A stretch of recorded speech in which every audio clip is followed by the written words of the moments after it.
ಗೋಪುರ ಗ್ರಾಮದ ಕಾಡಿನ ಮಧ್ಯದಲ್ಲಿ ಚಂದ್ರೇಶ್ವರ ಎಂಬ ಒಂದು ದೇವಸ್ಥಾನವಿತ್ತು. ಅದು ವರ್ಷಾನುವರ್ಷಗಳಿಂದ ಪಾಳು ಬಿದ್ದಿತ್ತು.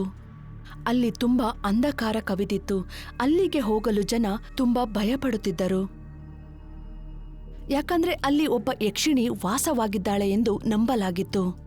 ಹೇಳಲಾಗುತ್ತಿತ್ತು, ಆ ಚಂದ್ರೇಶ್ವರ ದೇವಸ್ಥಾನದಲ್ಲಿ ಒಬ್ರು ಶಕ್ತಿಶಾಲಿ ಸಾಧುಗಳು ತಪಸ್ಸನ್ನು ಮಾಡುತ್ತಿದ್ದರು ಎಂದು. ಓಂ ನಮಃ ಶಿವಾಯ, ಓಂ ನಮಃ ಶಿವಾಯ. ಆ ಸಾಧು ಕೇವಲ ಶಕ್ತಿಶಾಲಿ ಮಾತ್ರವಲ್ಲ, ಅಷ್ಟೇ ಬುದ್ಧಿವಂತನೂ ಕೂಡ ಆಗಿದ್ದರು. ಅವರ ರೂಪ ಲಾವಣ್ಯ ಯಾವುದೇ ಕ್ಷತ್ರಿಯನಿಗೆ ಕಡಿಮೆಯಾಗಿರಲಿಲ್ಲ. ಅದಕ್ಕೋಸ್ಕರ ಯಾವುದೇ ಹೆಣ್ಣು ಮಗಳು ಅವರನ್ನು ತುಂಬಾ ಇಷ್ಟಪಡುತ್ತಿದ್ದರು. ಅದೇ ಸಮಯದಲ್ಲಿ ಒಬ್ಬ ಯಕ್ಷಿಣಿ ಅಲ್ಲಿ ಪ್ರಕಟವಾದಳು. ಅವಳು ಕೆಲವು ಸಿದ್ಧಿಗಳನ್ನು ಪಡೆದುಕೊಳ್ಳಬೇಕು ಎಂದು ಅಂದುಕೊಂಡಿದ್ದಳು. ಮೊಹಪುರ ಗ್ರಾಮದ ಅದ್ವಿತೀಯ ಮತ್ತು ಅಪ್ರಾಮಾಣಿಕವಾದ ಸಾಧುವಿಗೆ ನನ್ನ ಪ್ರಣಾಮಗಳು. ಓಂ ನಮಃ ಶಿವಾಯ, ಓಂ ನಮಃ ಶಿವಾಯ. ನಾನು ಕೇಳಿದ್ದು ನಿಜ. ನಿಮ್ಮ ತಪಸ್ಸು ತುಂಬಾ ಕಠಿಣವಾದದ್ದು. ಇದನ್ನು ಯಾರಿಂದನೂ ಕೂಡ ಭಂಗ ಮಾಡಲು ಸಾಧ್ಯವಿಲ್ಲ. ಆದ್ರೆ ಇವತ್ತು ನಿಮ್ಮ ತಪಸ್ಸನ್ನು ನೀವು ಭಂಗ ಮಾಡಲೇಬೇಕು. ನಿಮ್ಮ ಈ ಜ್ಞಾನ ಮತ್ತು ಶಕ್ತಿ ನನ್ನನ್ನು ಇಲ್ಲಿಗೆ ಬರುವಂತೆ ಮಾಡಿತು. ನಾನು ನಿಮ್ಮಿಂದ ನಿಮ್ಮ ಶಕ್ತಿ ಮತ್ತು ಜ್ಞಾನವನ್ನು ಪಡೆಯಬೇಕೆಂದಿದ್ದೇನೆ. ಯಕ್ಷಿಣಿಯ ಆ ಮಾತುಗಳನ್ನು ಸಾಧುಗಳು ಗಂಭೀರವಾಗಿ ಕೇಳಿಸಿಕೊಳ್ಳುತ್ತಿದ್ದರು. ಆದರೆ ಅವರು ಅವರ ತಪಸ್ಸನ್ನು ಖಂಡಿಸಲು ಸಾಧ್ಯವಾಗುತ್ತಿರಲಿಲ್ಲ. ಅವರು ಅವರ ತಪಸ್ಸಿನಲ್ಲಿ ಮುಳುಗಿ ಹೋಗಿದ್ದರು. ಮೂರ್ಖ ಸಾಧು, ಯಾವ ಮಣ್ಣಿನಿಂದ ಮಾಡಿರುವೆ ನೀನು? ನಿನಗೆ ನನ್ನ ಧ್ವನಿ ಕೇಳಿಸುತ್ತಿಲ್ಲವೇ? ಈಗ ಈ ಯಕ್ಷಿಣಿ ನಿನ್ನನ್ನು ಬಿಡುವುದಿಲ್ಲ. ಯಕ್ಷಿಣಿ ಕೋಪದಿಂದ ತನ್ನ ಜಾದು ಶಕ್ತಿಯಿಂದ ಅಸ್ತ್ರವನ್ನು ಸಾಧುವಿನ ಮೇಲೆ ಪ್ರಯೋಗ ಮಾಡಿದಳು. ಆದರೆ ಸಾಧು ಅವರ ಶಕ್ತಿಯಿಂದ ಆ ಯಕ್ಷಿಣಿಯನ್ನು ಅಲ್ಲೇ ಬಂಧನ ಮಾಡಿದರು. ಆಗ ಯಕ್ಷಿಣಿ ತನಗಾದ ಅಪಮಾನದಿಂದ ಬೇಸರಗೊಂಡು ಆತ್ಮಹತ್ಯೆ ಮಾಡಿಕೊಂಡಳು. ಆದರೆ ಸಾಯುವ ಸಮಯದಲ್ಲಿ ಯಕ್ಷಿಣಿ ಪೂರ್ತಿ ಮೊಹಪುರ ಗ್ರಾಮಕ್ಕೆ ಒಂದು ಶಾಪವನ್ನು ವಿತ್ತಳು. ಪ್ರತಿ ಪೂರ್ಣಿಮೆಯ ದಿನ ನಾನು ಜೀವಂತಗೊಳ್ಳುತ್ತೇನೆ. ಅಂದು ಯಾವ ಮನುಷ್ಯ ನನ್ನ ಮಂದಿರಕ್ಕೆ ಬರುತ್ತಾನೋ ಅವನನ್ನು ನಾನು ಸುಮ್ಮನೆ ಬಿಡುವುದಿಲ್ಲ. ಅಂದಿನಿಂದ ಪ್ರತಿ ಪೂರ್ಣಿಮೆಯ ದಿನ ಆ ಮಂದಿರದಿಂದ ಒಂದು ವಿಚಿತ್ರವಾದ ಒಂದು ಹೆಣ್ಣಿನ ಧ್ವನಿ ನರಳಾಡುತ್ತಾ ಕಿರುಚಾಡುವುದು ಕೇಳಿಸುತ್ತಿತ್ತು. ಸಂಜೆಯಾಗಿತ್ತು. ಇಡೀ ಗ್ರಾಮವಾಸಿಗಳು ಆರತಿಗೆಂದು ಹಾಜರಾಗಿದ್ದರು. ಆಗ ಆಕಾಶದಲ್ಲಿ ಗುಡುಗು ಮತ್ತು ಮಿಂಚು, ಜೋರಾದ ಮಳೆ ಶುರುವಾಗಿತ್ತು. ಜೋರಾದ ಗಾಳಿ, ಗುಡುಗು ಮಿಂಚಿನೊಂದಿಗೆ ಜೋರಾಗಿ ಮಳೆ ಬರುತ್ತಿತ್ತು. ಅಯ್ಯೋ, ಇದೇನಾಗ್ತಾ ಇದೆ? ಇದ್ದಕ್ಕಿದ್ದಾಗೆ ಮಳೆ ಬರ್ತಾ ಇದೆಯಲ್ಲ, ಮತ್ತೆ ಈ ಗಾಳಿ? ಬಹುಶಃ ಚಂಡಮಾರುತ ಬರುತ್ತೆ ಅನ್ಸುತ್ತೆ. ಇಡೀ ಗ್ರಾಮವಾಸಿಗಳು ಭಯದಿಂದ ಭಯಭೀತರಾದರು. ಮತ್ತೆ ಮಳೆಯಿಂದ ತಪ್ಪಿಸಿಕೊಳ್ಳಲು ಅಲ್ಲಿ ಇಲ್ಲಿ ಓಡಲು ಪ್ರಾರಂಭಿಸಿದರು. ಕೆಲವರು ಮಂದಿರವನ್ನು ತಲುಪಿದರು. ಇನ್ನು ಕೆಲವರು ತಮ್ಮ ಗಾಡಿಯಲ್ಲೇ ಕುಳಿತು ಮನೆಗೆ ಹೊರಟರು. ಆ ಸಮಯದಲ್ಲಿ, ಮಗ ಅಜಯ್, ನೀನ್ ಎಲ್ಲಿಗೆ ಹೋಗ್ತಿದ್ಯಾ? ಮನೆಗ್ ಬರೋದಿಲ್ವಾ? ಅಲ್ಲ ಅಮ್ಮ, ನಾನು ಶರತ್ ಜೊತೆ ಅವನ್ ಗಾಡಿಲಿ ಮನೆಗೆ ವಾಪಸ್ ಬಂದ್ಬಿಡ್ತೀನಿ. ನೀವೀಗ ಹೊರಡಿ. ಮೋಟಾರ್ ಬೈಕ್ ಯಾಕೆ? ಬೇಡ ಬೇಡ, ನಾನು ನಿನ್ ಮಾತನ್ನ ಕೇಳೋದಿಲ್ಲ. ನೀನ್ ಈಗ್ಲೇ ನಮ್ ಜೊತೆನೆ ಬರ್ಬೇಕು, ಸರಿನಾ? ಅಯ್ಯೋ ಅಮ್ಮ, ಎಷ್ಟೋ ವರ್ಷ ಆದ್ಮೇಲೆ ಊರಿಗೆ ಬಂದಿರೋದು. ನಾನ್ ಗೆಳೆಯರನ್ನ ಭೇಟಿ ಆಗ್ಬೇಕಲ್ವಾ? ನೋಡು, ಇವತ್ತು ಪೂರ್ಣಿಮೆಯ ದಿನ. ನೀನಿವತ್ತು ಆ ಮಂದಿರದ ಆಸುಪಾಸು ಓಡಾಡ್ಬಾರ್ದು, ಗೊತ್ತಾಯ್ತಾ? ನಿನಗೆ ಅರ್ಥ ಆಗ್ತಿಲ್ಲ. ಆದ್ರೆ ಆ ಯಕ್ಷಿಣಿ ಹುಡುಗರು ರಕ್ತನ ಕುಡಿತಾಳೆ. ನಾನಿನ್ನೇನು ಕೇಳೋದಿಲ್ಲ. ನೀನು ನಮ್ ಜೊತೆ ಬರ್ಬೇಕಷ್ಟೇ. ಅಯ್ಯೋ ಅಮ್ಮ, ನೀವ್ ಯಾಕೆ ಆ ಯಕ್ಷಿಣಿ ಕಥೆನ ನಿಜ ಅನ್ಕೊಂಡಿದ್ದೀರಾ? ಈ ದೇವಸ್ಥಾನದಲ್ಲಿ ಅಂಥದ್ದು ಏನೂ ಇಲ್ಲ. ಮತ್ ನಿಮ್ಗೆ ಇಷ್ಟೊಂದು ಭಯ ಆಗ್ತಿದ್ರೆ ನಾನು ಸುತ್ತಾಡಕ್ಕೆ ಎಲ್ಲೂ ಕೂಡ ಹೋಗಲ್ಲ. ಸ್ವಲ್ಪ ಹೊತ್ತು ಫ್ರೆಂಡ್ಸ್ ಜೊತೆ ಟೈಮ್ ಸ್ಪೆಂಡ್ ಮಾಡಿ ಮನೆಗೆ ವಾಪಸ್ ಬರ್ತೀನಿ. ಸರಿ, ಆದ್ರೆ ಬೇಗ ಮನೆಗ್ ಬಾ. ಮಂಗಳಾಗೆ ತಿಳಿಸಿದ ನಂತರ ಅಜಯ್ ಮತ್ತೆ ಶರತ್ ಬೈಕ್ ಅನ್ನು ಹತ್ತಿ ಮನೆ ಕಡೆ ಹೊರಟ್ರು. ಆದ್ರೆ ಶರತ್ನ ಬೈಕ್ ಒಂದು ಮಧ್ಯ ರಸ್ತೆಯಲ್ಲಿ ನಿಂತಿತು. ಅಲ್ಲ ಕಣೋ, ಇದು ಕೂಡ ಇವಾಗ ಆಫ್ ಆಗ್ಬೇಕಾಗಿತ್ತಾ? ಇವಾಗ ಏನ್ ಮಾಡೋದು? ಈ ಖಾಲಿ ರೋಡಲ್ಲಿ ನಮ್ಗೆ ಸಹಾಯ ಮಾಡಕ್ಕೆ ಅಂತ ಯಾರು ಇಲ್ವಲ್ಲ. ಹಾ, ಅದು ನಿಜ. ಏನ್ ಮಾಡೋದು? ಹತ್ರ ಬಂದಾಗಿದೆ. ಒಂದು ಕೆಲಸ ಮಾಡೋಣ, ನಾನು ಊರಿಗೆ ಹೋಗಿ ಯಾರ ಹತ್ರ ಆದರೂ ಸಹಾಯ ಕೇಳ್ತೀನಿ. ನೀನು ಗಾಡಿ ಹತ್ರ ಇಲ್ಲೇ ನಿಂತ್ಕೊಂಡಿರೋ, ಆಯ್ತಾ? ಹಾ ಸರಿ. ಶರತ್ ಹೇಳಿದ ಮಾತನ್ನು ಕೇಳಿ ಅಜಯ್ ಅದೇ ಜಾಗದಲ್ಲಿ ನಿಂತ್ಕೊಂಡ. ಮಳೆ ಇನ್ನೂ ಜೋರಾಗಿ ಬರ್ತಾ ಇತ್ತು. 4 ಕಡೆ ಕತ್ತಲು ಮತ್ತು ಶಾಂತಿಯಿಂದ ಇತ್ತು. ಶರತ್ನ ಕಾದು ಕಾದು ಅಜಯ್ಗೆ ಇನ್ನೂ ಟೈಮ್ ಆಗ್ತಾ ಇತ್ತು. ಹೇ ದೇವ್ರೆ, ಈ ಶರತ್ ಎಲ್ಲೋಗ್ಬಿಟ್ಟ? ಒಂದ್ ಕಡೆ ಈ ಮಳೆ ಅಂತೂ ನಿಲ್ತಾನೆ ಇಲ್ಲ, ಇನ್ನೊಂದ್ ಕಡೆ ಪೂರ್ತಿ ನಂದೋಗಿದ್ದೀನಿ. ಏನ್ ಮಾಡ್ಲಿ? ಅಜಯ್ ಬರ್ತಾ ಇದ್ದ ಜೋರಾದ ಮಳೆಗೆ ತಲೆ ಕೆಡಿಸ್ಕೊಂಡು ಬೇಜಾರಾಗಿ ನಿಂತಿದ್ದ. ಆಗ ಅವನಿಗೆ ಅಲ್ಲೇ ಒಂದು ದೂರದಲ್ಲಿ ಒಂದು ಚಿಕ್ಕ ಗುಡಿಸಲು ಕಾಣಿಸ್ತು. ಅಯ್ಯೋ, ಇದೇನಿದು? ಅಜಯ್ ತನ್ನ ಕಣ್ಣನ್ನು ತಾನೇ ಉಜ್ಜಿಕೊಂಡು ಇನ್ನೊಮ್ಮೆ ನೋಡಿದಾಗ ಅದು ಒಂದು ಗುಡಿಸಲಾಗಿತ್ತು. ಇದೊಂದು ಗುಡಿಸ್ಲು?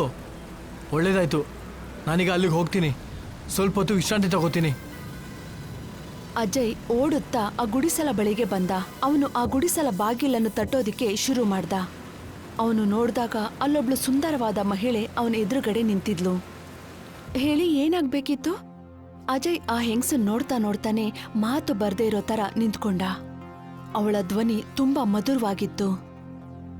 ಎಲ್ ಕಳ್ದು ಹೋಗಿದ್ದೀರಾ ನೀವು? ಅದೇನಿಲ್ಲ, ಅದೇನಂದ್ರೆ ನನ್ನ ಗಾಡಿ ಹಾಳಾಗೋಯ್ತು. ತುಂಬ ಹೊತ್ತಿಂದ ಸಹಾಯಕ್ಕೋಸ್ಕರ ಕಾಯ್ತಾ ಇದ್ವಿ. ಏನು ಮಾಡೋದು, ಇಲ್ಲಿ ಜನನೇ ಓಡಾಡ್ತಿಲ್ವಲ್ಲ. ಆವಾಗ ನನ್ನ ಕಣ್ಣು ನಿಮ್ಮ ಗುಡಿಸಲ ಮೇಲೆ ಬಿತ್ತು. ಮಳೆ ನಿಲ್ಲೋ ತನಕ ಇಲ್ಲೇ ವಿಶ್ರಾಂತಿ ತಗೊಳ್ಳೋಣ ಅಂದ್ಕೊಂಡೆ. ಆದರೆ ಪರವಾಗಿಲ್ಲ, ನಾನು ಹೋಗ್ತೀನಿ. ಅಯ್ಯಯ್ಯೋ, ನೀವ್ ಎಲ್ಲಿ ಹೋಗ್ತಿದ್ದೀರಾ? ನಾನು ಬೈಕ್ ಹತ್ರ. ಇದೆಂತ ಮಾತು? ಈಗ ತಾನೇ ನೀವೇ ಹೇಳಿದ್ರಲ್ಲ ಮಳೆ ತುಂಬಾ ಜೋರಾಗಿ ಬರ್ತಾ ಇದೆ ಅಂತ. ಸಹಾಯಕ್ಕೋಸ್ಕರ ತಾನೇ ಬಂದಿರೋದು, ಮತ್ತೆ ಏನಕ್ಕೆ ವಾಪಸ್ ಹೋಗ್ತೀರಾ? ಯಾಕಂದ್ರೆ ನೀವು ಒಬ್ಬರೇ ಇದ್ದೀರಾ. ಇಂಥ ರಾತ್ರಿಯಲ್ಲಿ ನಾನು ಒಬ್ಬನೇ ನಿಮ್ಮ ಜೊತೆ ಇರೋದು ಸರಿಯಲ್ಲ ಅನ್ಸುತ್ತೆ. ನಿಮ್ಗೆ ಯಾಕೆ ಸುಮ್ಮನೆ ತೊಂದರೆ? ನನಗ್ ತೊಂದರೆ ಆಗೋದ್ರ ಬಗ್ಗೆ ನೀವು ತಲೆ ಕೆಡಿಸ್ಕೋಬೇಡಿ. ಅಷ್ಟಕ್ಕೂ ನಾನು ಕೂಡ ಇಲ್ಲೊಬ್ಳು ಗೆಸ್ಟ್ ಅಷ್ಟೇ. ನಾಳೆಯಿಂದ ನಾನು ಇಲ್ಲಿ ಇರೋದಿಲ್ಲ. ನಿಜನಾ? ವಿಚಿತ್ರವಾಗಿತ್ತು. ಆದ್ರೂ ಆ ಹೆಂಗಸಿನ ಮಾತು ಕೇಳಿ ಅಜಯ್ ಯೋಚನೆನೇ ಮಾಡ್ಲಿಲ್ಲ. ಅದು ಅಲ್ದೆ ಆ ಹೆಂಗಸು ನಾಳೆಯಿಂದ ಆ ಜಾಗದಲ್ಲಿ ಇರೋದಿಲ್ಲ ಅಂತ ಹೇಳಿದ್ಲು. ಆ ಮಾತನ್ನ ಕೇಳಿ ಅವನಿಗೆ ಸ್ವಲ್ಪ ವಿಚಿತ್ರ ಅನ್ನಿಸ್ತು. ಆದ್ರೂ ಅವನು ಅದನ್ನ ಅವಳ ಮುಂದೆ ತೋರಿಸ್ಕೊಳ್ಳಿಲ್ಲ. ಅವನು ಆ ಹೆಂಗಸಿನ ಜೊತೆ ಆ ಮನೆ ಒಳಗಡೆ ಹೋದ. ಒಳಗಡೆ ಹೋಗ್ತಿದ್ದಾಗೆ ಆ ಹೆಂಗಸು ಅವಳು ಓದ್ಕೊಂಡಿದ್ದಂತಹ ಶಾಲನ್ನ ತೆಗೆದ್ಲು. ಅದನ್ನ ಅಲ್ಲೇ ಒಂದ್ ಕಡೆ ಇಟ್ಲು. ಅವಳ ದೇಹ ತುಂಬಾ ತೆಳ್ಳಗೆ ಒಂದು ಶಿಲೆ ತರ ಇತ್ತು. ತೆಳ್ಳನ ದೇಹ, ಹೊಳೆಯುವ ಕಣ್ಣುಗಳು, ಚಿಕ್ಕದಾದ ಕಾಲು, ಹೊಳೆಯುತ್ತಿದ್ದ ಅವಳ ಕೂದಲು ಅಜಯ್ನ ಇನ್ನೂ ಆಕರ್ಷಣೆಯಾಗಿ ಮಾಡ್ತಾ ಇತ್ತು. ಅಜಯ್ಗೆ ತನ್ನ ದೃಷ್ಟಿನ ಅವಳ ಮೇಲಿಂದ ತೆಗೆಯೋದಿಕ್ಕೆ ಆಗ್ತಾನೆ ಇರ್ಲಿಲ್ಲ. ಏನಾಯ್ತು? ನೀವೇನು ಮಾತಾಡ್ತಾನೆ ಇಲ್ವಲ್ಲ? ಸುಮ್ನೆ ಶಾಂತಿಯಿಂದ ನೋಡ್ತಾ ಇದ್ದೀರಾ? ಇಲ್ಲ, ಹಾಗೆಲ್ಲ ಏನೂ ಇಲ್ಲ. ನಾನು ಏನೋ ಯೋಚನೆ ಮಾಡ್ತಾ ಇದ್ದೆ. ಅದು ನಿಮ್ಮ ಹೆಸರೇನು? ಅಜಯ್ ಅವಳ ಹೆಸರನ್ನ ಕೇಳ್ತಿದ್ದಾಗೆ ಅವಳು ಶಾಂತದಿಂದ ಸುಮ್ನಾದ್ಲು. ಅಜಯ್ನ ಪ್ರಶ್ನೆಗೆ ಅವಳ ಹತ್ರ ಯಾವುದೇ ಉತ್ತರ ಇರ್ಲಿಲ್ಲ. ಆದ್ರೆ ಅವನಿಗೇನ್ ಗೊತ್ತಿತ್ತು, ಅವಳೊಬ್ಳು ಸಾಮಾನ್ಯವಾದ ಸ್ತ್ರೀ ಅಲ್ಲ ಅಂತ.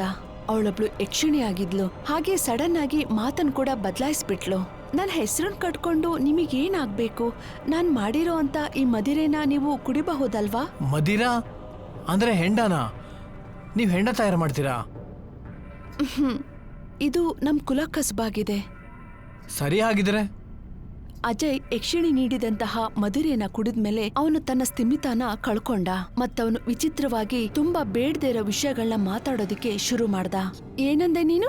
ನನ್ ರೂಪ, ನನ್ ದೇಹ ಬಿಸಿ ಬಿಸಿ ಆಗಿರೋ ಬಂಗಾರನ? ಸರಿಯಾಗಿ ಕೇಳಿಸ್ಕೊಂಡ್ರಿ ನೀವು. ಬಿಸಿಯಾದ ಬಂಗಾರ ಇಂಥ ತಂಪೊತ್ತನ್ನು ಬಿಸಿ ಮಾಡ್ತಾ ಇದೆ.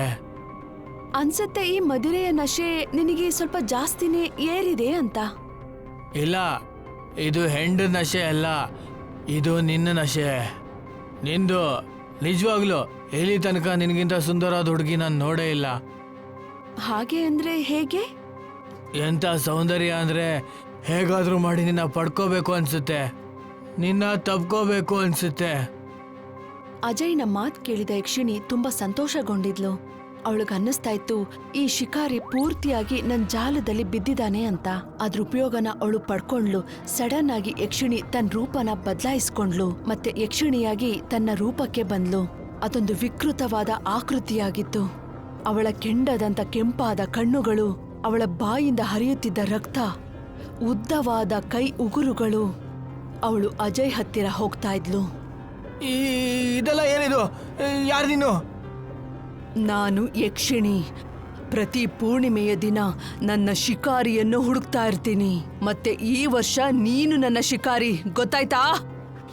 ಇಲ್ಲ ಇಲ್ಲ ಇಲ್ಲ ಇಲ್ಲ ಇಲ್ಲ, ಕಾಪಾಡಿ ಕಾಪಾಡಿ. ಆದ್ರೆ ಯಕ್ಷಿಣಿ ಅವನ್ ಮಾತನ್ನ ಕೇಳಲಿಲ್ಲ. ಅವನ್ ಕುತ್ಕೆನ ಹಿಡ್ಕೊಂಡು ಇಸ್ಕೋದಿಕ್ಕೆ ಶುರು ಮಾಡಿದ್ಲು. ಅಜಯ್ನ ತಲೆಯಿಂದ ರಕ್ತ ಚಿಮ್ಮುತ್ತಾ ಇತ್ತು. ಅವಳ ಚೂಪಾದ ಉಗುರಿನಿಂದ ಅವನ ಹೃದಯನ ಬಗದ್ಲು ಮತ್ತೆ ಅವನ ದೇಹನ ತುಂಡು ತುಂಡಾಗಿ ಕತ್ತರಿಸಿದ್ಲು. ಮಾರನೇ ದಿನ ಕತ್ತರಿಸಲ್ಪಟ್ಟ ಅಜಯ್ನ ದೇಹ ರಸ್ತೆಯ ಬದಿಯಲ್ಲಿ ಸಿಕ್ತು. ಪ್ರತಿ ತುಂಡಿನಲ್ಲೂ ಶಿಕಾರಿ ಎನ್ನುವ ಪದ ಬರೆಯಲಾಗಿತ್ತು. ಇದರಿಂದ ಜನರಿಗೆಲ್ಲ ಅರ್ಥ ಆಯ್ತು ಅಜಯ್ನ ಸಾವು ಒಂದು ಸಾಧಾರಣ ಸಾವಲ್ಲ ಅಂತ. ಅವನು ಯಕ್ಷಿಣಿಯ ಶಿಕಾರಿಯಾಗಿದ್ದ.